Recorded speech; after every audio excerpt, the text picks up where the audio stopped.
Hello guys, I wanted to talk with you today about Netflix and its recent, as of yesterday, Tuesday, its announced subscriber loss and its since damage in reputation and share value in the stock market. So, as of yesterday, Netflix reports they lost 200,000 they lost 200,000 subscribers in the first quarter of 2022, and that this is their first loss. This their first reported quarterly loss in over a decade. So it's a pretty big deal. It's being talked about all over tech and media news and all of that.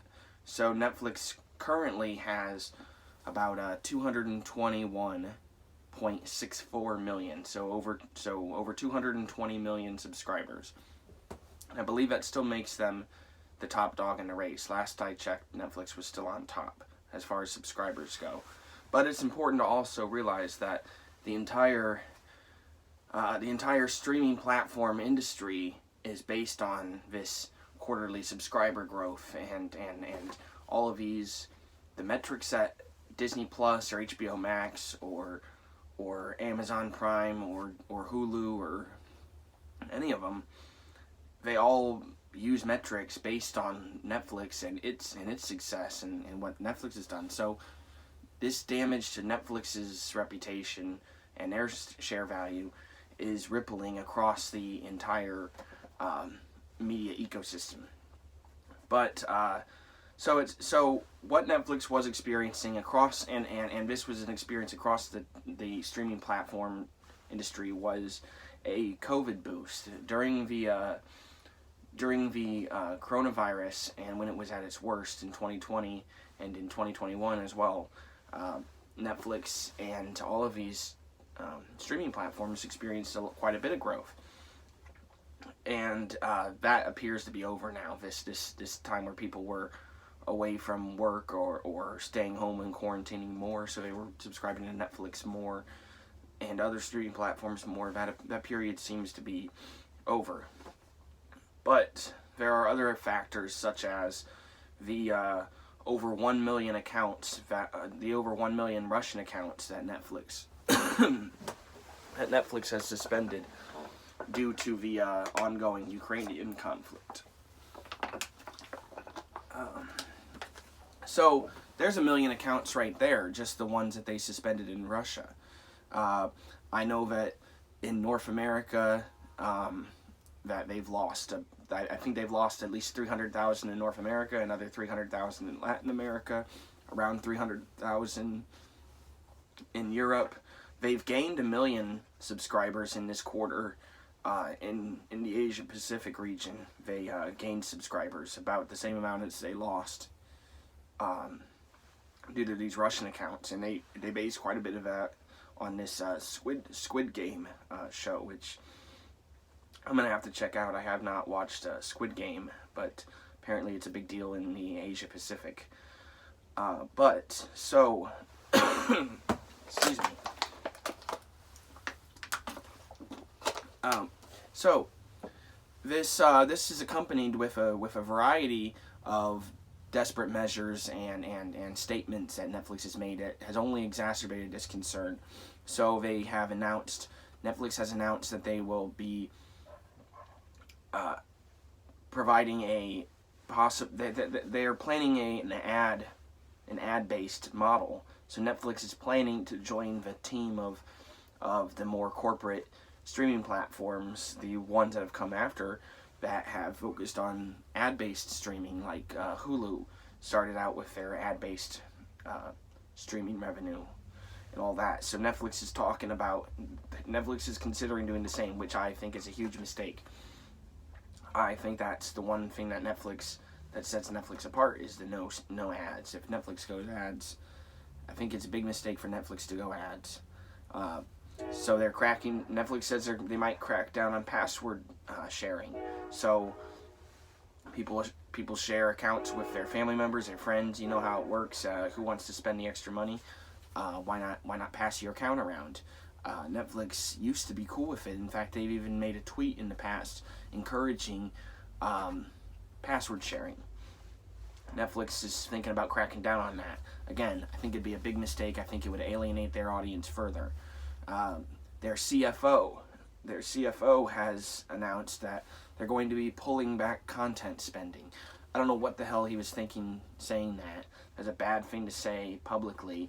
They're basically waving the white flag, or at least saying that to all of their content creators, hey, watch out, you're next on the cutting block. Their CFO is basically saying, hey, if you have a contract with us, if you're a content contributor, watch out, because we're cutting back, which it can only hurt their ability to create good content. Saying that and then enacting it is going to be bad for their content, and I've got plenty of issues with their content itself. I mean, I mostly watch Breaking Bad and Seinfeld when I'm on there, but occasionally I do watch a Netflix show, but I'm not a huge fan of quite a bit of them. I'm a believer in what I see as a Netflix agenda, not too different from any other of these streaming platforms or social media platforms. They all seem to have a clear social agenda that they're trying to enact, and certain voices that they don't want to allow, and Netflix is no different. But I will say this, in defense of Netflix, that they are the last small guy in the race. I mean, they started it on their own. They revolutionized this streaming content, this platform. They totally wiped out Blockbuster and the entire. Netflix single-handedly wiped out that whole industry, essentially. Well, YouTube didn't help either, but anyway. So and this isn't. But that's my defense of Netflix, is that despite all my disagreements with them and what I call their social agenda, and Netflix just, their content, Netflix's content is questionable. They're hit and miss, but they do have some solid programs, of course, like Breaking Bad and Seinfeld, which are two of the biggest programs that have ever existed. I don't think any show's gotten as big as Breaking Bad since Breaking Bad, and Seinfeld, of course, was huge in the 90s, and to this day. I mean, try watching a late night cable station, a local cable station, and not finding Seinfeld on a Friday or Saturday night at 11 p.m. But anyway, so these losses that Netflix has announced for the first quarter of 2022, that it's not unique to Netflix.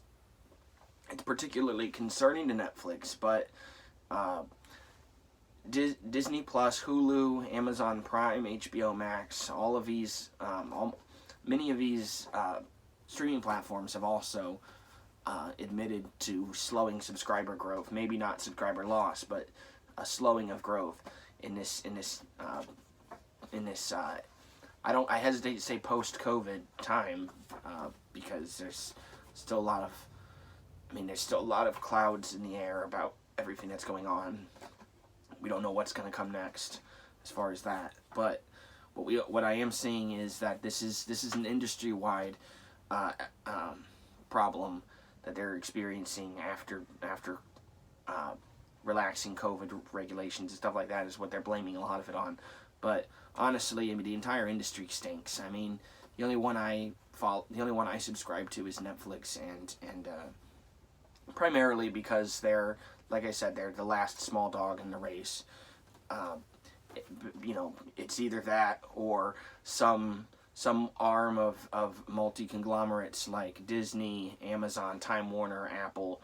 That's pretty much those are these giant companies that you can choose from. Besides them, it's Netflix, and Netflix has their own thing going on. It looks a lot like what everybody else has going on, but they still have their own. It just doesn't seem like it was that long ago that Netflix was had a complete monopoly over the entire industry, but that's since changed, and it's we're far from counting Netflix out. I mean, they're still number one, but and I will still prefer them to these other platforms. But I have to say that it's not looking good for them as far as their growing competition, and a lot of people who don't know any better and are just going to these other platforms because they do offer more lucrative content or a better deal of some kind, you know. And of course a lot of them are ad-based platforms, but I do think it would be a mistake for Netflix to go in the ad-based direction. The whole industry, the whole streaming industry has been following Netflix's lead for the last 15 years. I think it would be a mistake for Netflix to begin to follow their lead. They can't come, like, that's like, well, in Moneyball, the Oakland A's playing the New York Yankees. This would be like Netflix trying to play like the Yankees. They can't do it. They're outspent. They're never going to be able to play like the Yankees. Netflix is never going to be able to play like these multi-billion-dollar media conglomerates. Netflix can't compete in that. They're never going to have the pockets those guys have. They're never going to have the resources. So Netflix needs to do what they do best and stay original, stay fresh, stay cool, and stay ad-free. Alright guys, thank you.